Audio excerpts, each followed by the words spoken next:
Binge. Rampage. Hey everyone, welcome back for some brand new videos about that HBO series that just blew your mind and left you begging for more, Watchmen. Warning, beyond this point there are spoilers for people who are not up to date on the TV series Watchmen as well as the comic book and movie adaptation. In this two-part video, we're going to give you our Rampage recap of all the major mysteries set up in the first two episodes of Season 1 of Watchmen, which run through the entire series. We're going to give you our binge breakdown of how these questions were answered, or in some minor instances, left unanswered. We won't be covering mysteries left over from the Watchmen limited comic series in these videos, as we will be focusing on those topics in another video. In our part 2 of this series, we're going to speculate on a possible Season 2 and what the main storylines might be. Before any of that, we're going to take a look at all these mysteries, starting with the pilot episode. First, let's look at the location of the majority of this series, Tulsa, Oklahoma. Why Tulsa? There are a few major reasons. In this alternate reality, New York was devastated by the giant squid attack, and other cities throughout the U.S. undoubtedly became more prosperous. As Robert Redford was elected president, he ran on a platform that strongly focused on reparations for racial atrocities, angrily given the name Redfordations by the poor white communities in the nation. As Tulsa, Oklahoma was the site of the worst racial massacre in history, it became a cultural haven for people wronged by that massacre. That also helped KKK offshoot, the 7th Cavalry, spelled with a K, grow in their numbers through their growing hatred. This war would eventually result in a bill being passed so that cops would wear masks, and the new law started in, you guessed it, Tulsa. Another reason for the show taking place in Oklahoma is this young boy, who would grow up to become this man, who would eventually have a granddaughter named Angela Abar, who is the main protagonist of the series. Angela gravitated back to Tulsa because that's where her family was from, and those are the main reasons we're also mesmerized by a show that takes place in Oklahoma. The next mystery we'd like to talk about is the first present-day scene, as this officer here is gunned down by a 7K member in a Rorschach mask. After he does the deed, the shooter throws a head of lettuce in the cop car. What does this mean? The lettuce shows up again later with Looking Glass and in some other places, but we don't understand why, and we never really get an answer to that one. What do you think? Why lettuce? What does it symbolize? Next, let's talk about one of the more interesting new characters in the Watchmen universe, Looking Glass. What is his deal? How is he a human racist detector? Wade Tillman has a somewhat unique insight into Adrian Veidt's squid attack from 1985. In episode 5, we finally get Glass's origin story, as he was in a house of mirrors in Hoboken when the squid psychic blast went off. Somehow Wade survived, and although clearly traumatized, he did gain some sort of special insight into people and their character that he didn't have before the attack. What do you think? Could Detective Tillman's abilities ever get stronger? I suspect the calamari didn't help. He wears his mask to protect him from possible psychic attacks due to his PTSD from the event, but after finding out the whole attack was a farce, it's unclear if he will remain in the same paranoid state. Could he become the modern-day Rorschach, crusading for truth, as the 7K doesn't need the masks anymore, which we'll talk about later. The pilot also briefly shows Dr. Manhattan, although where he's been and where he is are very long stories. For now, we're just going to say that's not really Big Blue on Mars in this video clip. The next mystery we'd like to examine is the squid that rained from the sky at random. Although we know the giant squid from the original series was fake, we're given no explanation to the alarm then squid fall from the sky as Angela pulls over like this is business as usual. Towards the end of the season, we finally learn that this is in fact the most logical explanation, Veidt. He has written an algorithm to randomly rain squid from the sky to keep the US and other nuclear-powered nations focused on attacks from other dimensions instead of blowing each other up. These things are gross and guarantee you'll never look at calamari the same way again. The squid also answers another mystery in the series. Although in some ways their tech is more advanced, for most everyday people it is not, as even the cops still use pagers and nobody really emails.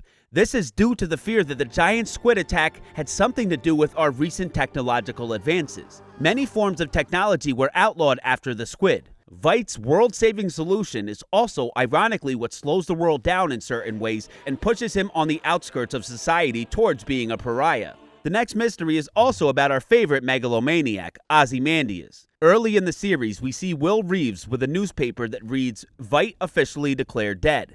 This is where the story gets really weird. Later on in the episode, we are abruptly snapped into a totally different setting. An old man who was later confirmed to be Vite is living in a manor house with some very strange servants who we eventually find out are all servant clones, created by Dr. Manhattan on Europa, a moon in Jupiter. To get even stranger, Manhattan took the manor house from a childhood memory of the first time he saw a sexual encounter between adults. He made the society just to fulfill a promise he made to the couple of creating something beautiful. And he made those adults he was a peeping Tom on all those years ago the Adam and Eve of this new utopia. However, Manhattan quickly got bored and left them forever. What the fuck? Eventually, he would sort of trick Vite into going there. Adrian quickly realized it was more of a prison, and throughout the season, we see his attempts to get back home take place over the span of years, which we'll cover more later. Following that crazy plotline, let's talk about giant clocks and watch batteries. After finding the location of the shooter of the opening modern-day scene, Angela and the Force roll out to the ranch where things get ugly fast. On the way there, we get a brief shot of the Millennium Clock, which doesn't get seen again until episode 3, and it's not until the final episode do we find out what its true purpose is. The cops have an Oklahoma-style burger broil once they get to this ranch, and the big question left after their raid of destruction is, why were the supremacists all collecting watch batteries? Basically, certain chemical components in these batteries interact with Dr. Manhattan's physiology in a bad way. The 7K are actually melting down these batteries to make a cage able to hold Dr. Manhattan, which we'll explain more in some other mysteries. It's ironic that they are watch batteries used to help to try to kill the son of a watchmaker who's now in all moments at once, but that's Damon Lindelof for you. Next, we'd like to talk about some of the secret police identities we briefly covered before. We know where Looking Glass got his mask, but what about the other supporting characters? In episode 7, we find out where Angela got her Sister Night alter ego, a classic blaxploitation film she always wanted to watch as a kid but wasn't allowed to. But what about Red Scare?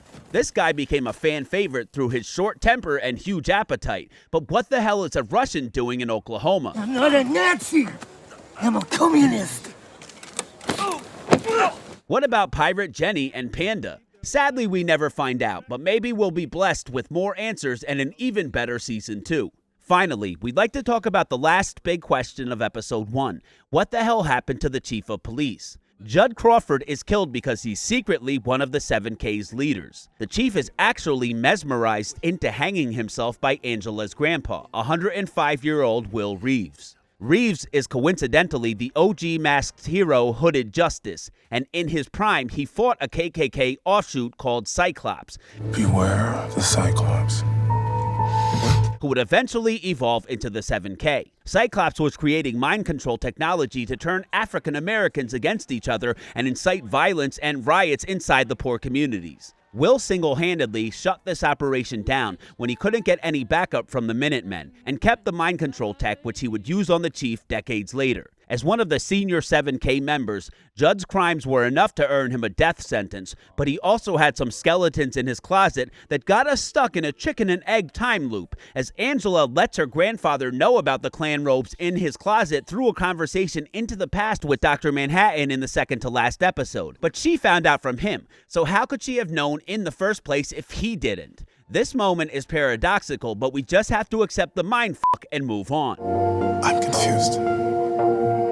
You're confused. Now let's look at the next round of mysteries and questions that pop up in episode 2. During Angela's initial interrogation of Will, the question comes up about Dr. Manhattan's abilities to clone himself and change the color of his skin to pass for human. For now, we'll say although he has kind of cloned himself before, we don't get any of that throughout this series, but the skin changing is a dead giveaway to one of the biggest mysteries in the show, which we'll get into right after we unravel a whole bunch of other related dangling storylines. The next mystery starts in a very small way. This young Vietnamese girl gets a bunch of newspapers, and the proprietor clearly knows the girl and asks, "Does she really read all of these?"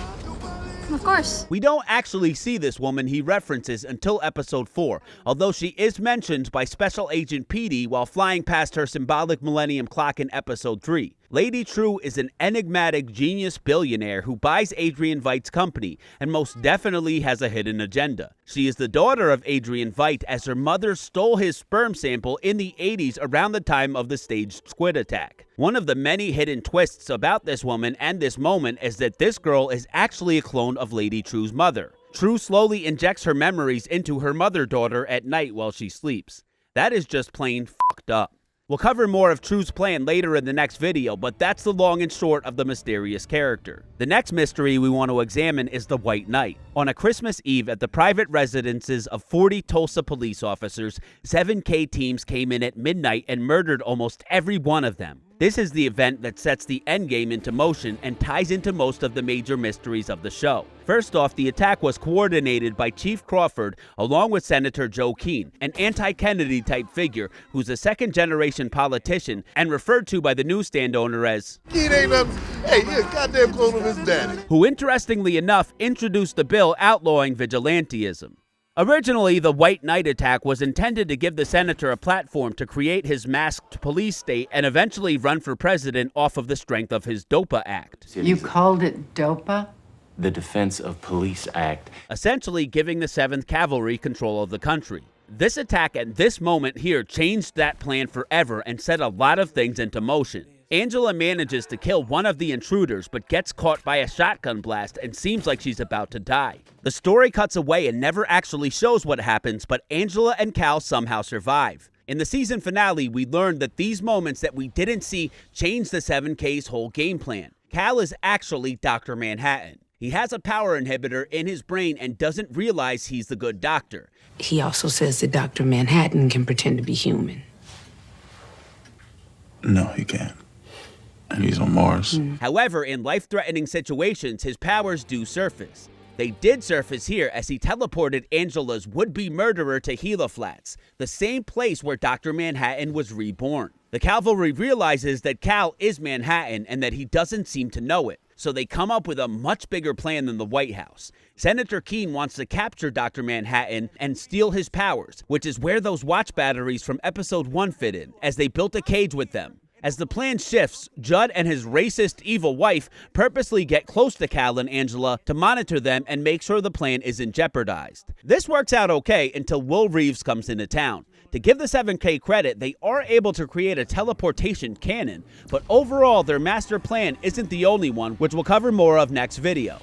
After Angela gets home, she tells her adopted son his adopted uncle is dead, and we also find out that Angela's parents were killed just like Topher's. In episode 7, we finally find out that her parents were murdered by a suicide bomber who was deeply influenced in his life by Dr. Manhattan's invasion of Vietnam. Being a smooth talker, Manhattan is still able to land Angela, but just barely. The next little mystery that shows up is during Veidt's storyline in the episode. He seems to clearly be mad as he uses his clone servants to reenact a play of the events in which Dr. Manhattan received his powers. He literally burns one of his clones alive, and it becomes obvious that there are lots of bodies in the cellar, and Veidt has a plan for them. Ultimately, we find out his plan is to launch these bodies out of his atmosphere on Europa into a place where a satellite will be orbiting. He then has himself catapulted out of the atmosphere as well, where he uses all of the bodies of all of the clones he's murdered for entertainment to spell out the word "Save me, daughter" to Lady True, who at first he was a complete jerk to. True does see Daddy's message and does send him help. What do you think? Are the bodies overkill? Could he have found a less murdery way to send an SOS? The final mystery of episode 2 comes at the end when Angela gets fed up with her newfound grandfather and places him under arrest. As she loads him into her car, a giant magnet picks it up and whisks him away to destinations unknown. Eventually, we find out that this tech is Lady True's, and Will Reeves is working with her, although their deal is tenuous. True also helps Reeves with his nostalgia pills, which give him access to his memories that Angela eventually overdoses on and gets the trippiest trip down memory lane ever. This kind of makes you wonder about eccentric billionaires like Elon Musk, huh? That's it for part 1, everyone. Thanks so much for watching. Please continue on to part 2 to hear our season 2 theories, and be on the lookout for our upcoming video which answers all the leftover questions from the original comic series. Please let us know your thoughts in the comment section below. Follow us on Instagram and Twitter at Binge Rampage. Click that notification bell for our channel so you can see our next video as soon as it comes out, and don't forget to subscribe. I'm in every moment We were together. All at once.